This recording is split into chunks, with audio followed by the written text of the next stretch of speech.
నీతిమంతుడు సింహం వలె ధైర్యంగా ఉంటాడు. ఆ నీతిమంతుడికి ధైర్యం ఎక్కడి నుండి వచ్చింది? ధైర్యం ఇచ్చిన వాడు ఎవరు? నీవు దేవునితో లేక యేసుతో ఉంటేనే నీకు ధైర్యం. దేవుణ్ణి కలిగి ఉంటేనే ధైర్యం.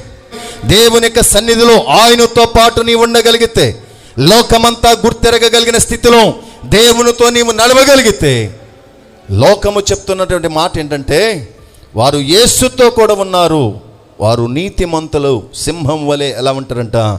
ధైర్యముగా ఉంటారు. దేవునికి స్తోత్రం. ఆ ధైర్యము కలిగినటువంటి స్థితి దేవుడు తన బిడ్డలైన వారికి అనుగ్రహించగలిగిన వాడు. ధైర్యము దేవుడే, నీకీబడిన ధైర్యము దేవుడే, నీకీబడిన ధైర్యము రక్షణ. నీతిమంతుడు దేవుని చేత రక్షించబడిన వాడై ఉంటాడు. నేను ధైర్యము విడవను. ఎందుకు? దేవుడిచ్చిన రక్షణే నాకు ధైర్యం. నీతిమంతులకు దేవుడే రక్షణాధారం. ఈ రక్షణను బట్టి దండు దిగిన, సమూహము దిగిన,